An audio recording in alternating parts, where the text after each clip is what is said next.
Alhamdulillahi Rabbil Alamin. Segala puji hanya milik Allah. Dialah yang telah memberikan kita semua nikmat iman, nikmat Islam, dan nikmat kesehatan yang hingga hari ini masih dapat kita rasakan. Sholawat beserta salam semoga selalu tercurah limpahkan kepada Nabi Muhammad SAW dengan mengucapkan Allahumma sholli ala Sayyidina Muhammad wa ala ali Sayyidina Muhammad. Hadirin yang dirahmati Allah, hari ini saya ingin mengajak kita semua merenung sejenak tentang sesuatu yang jauh dari mata, luput dari pandangan, tetapi seharusnya sangat dekat di hati kita. Ini tentang Palestina, terutama anak-anak Palestina. Bayangkan, setiap pagi, setiap hari kita bangun dengan penuh semangat. Perut telah terisi, baju yang rapi, dan berangkat dengan penuh gembira. Pagi ini karena tampil di acara Musmil JSIT yang meriah, tetapi di waktu yang bersamaan di negeri yang jauh, di sana anak-anak Palestina tidak bisa lagi bersekolah. Bukan karena tak mau bersekolah, bukan karena malas bersekolah, tetapi karena sekolahnya telah hancur menjadi puing-puing bangunan yang sekarang hanya tinggal kenangan.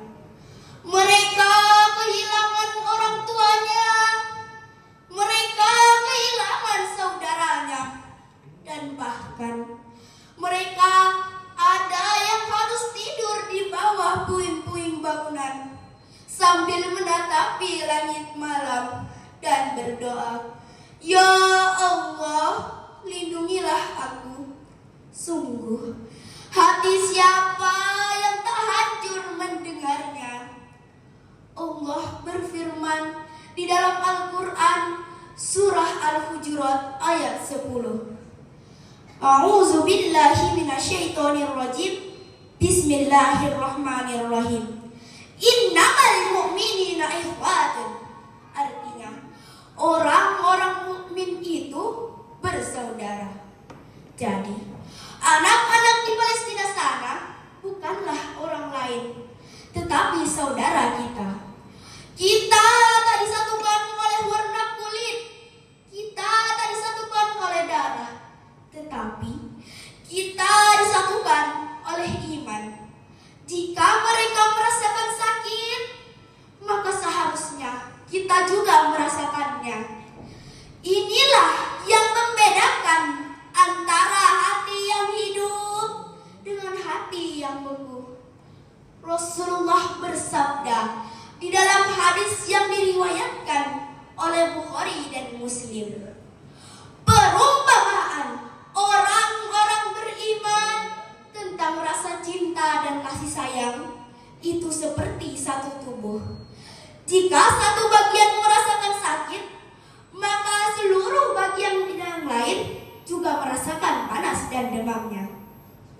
Sama seperti umat Islam, jika Palestina menderita, jika Palestina merasakan sakit, maka seharusnya umat Islam di seluruh dunia juga merasakan hal yang sama. Karena kita satu tubuh, karena kita satu perjuangan dan satu rasa. Hadirin yang dirahmati Allah, momentum Musmil JSIT tahun ini mengangkat tema transformasi sekolah Islam terpadu yang berdaya saing. Tema ini mengingatkan kita semua bahwa sekolah Islam terpadu bukan hanya tempat untuk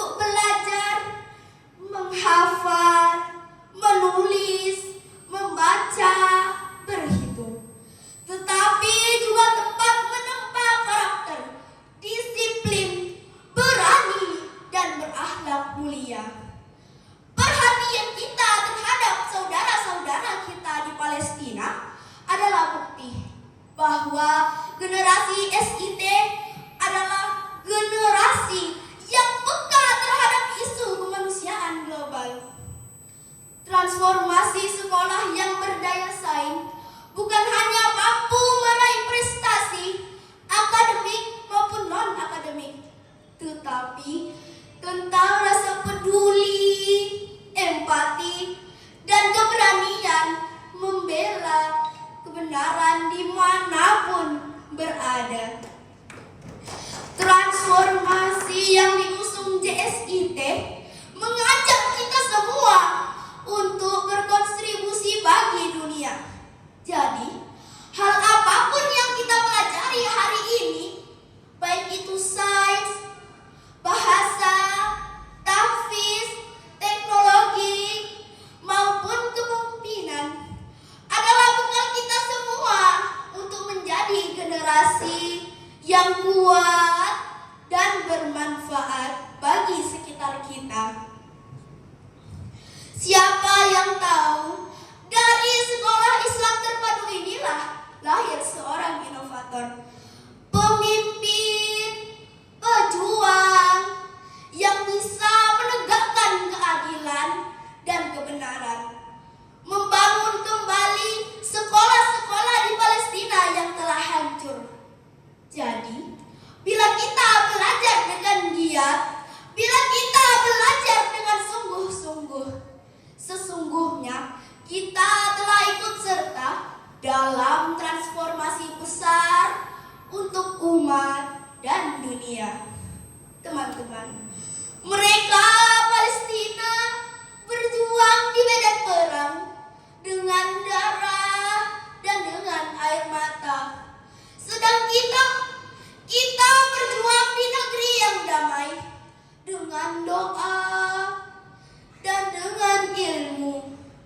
Tetapi di antara kita semua ini pasti ada yang berpikir seperti ini. Duh, saya masih anak kecil, saya masih anak-anak. Apa yang bisa saya bantu? Apa yang bisa saya lakukan? Nah, jawabannya itu banyak sekali.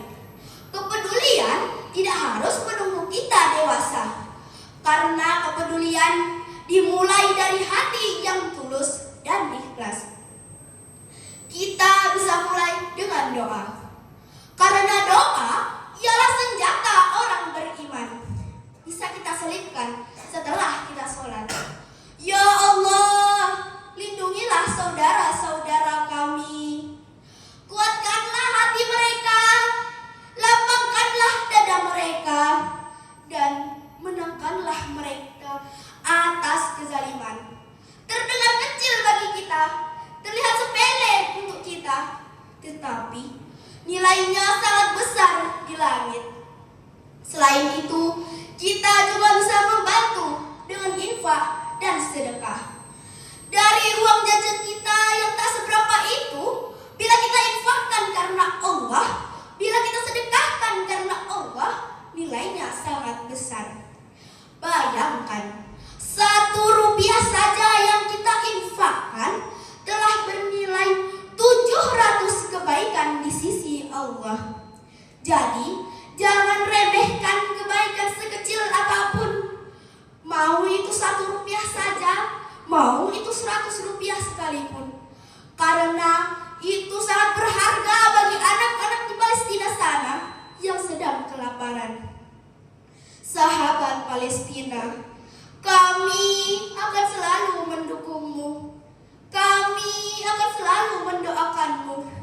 Dan kami semua berjanji akan belajar lebih giat lagi, lebih bersungguh-sungguh lagi, agar menjadi generasi yang bisa menegakkan keadilan serta kebenaran. Pucuk Pandan harum kata, nelayan pulang bawa cerita. Generasi unggul kita bina untuk bela umat dan Palestina. Assalamualaikum.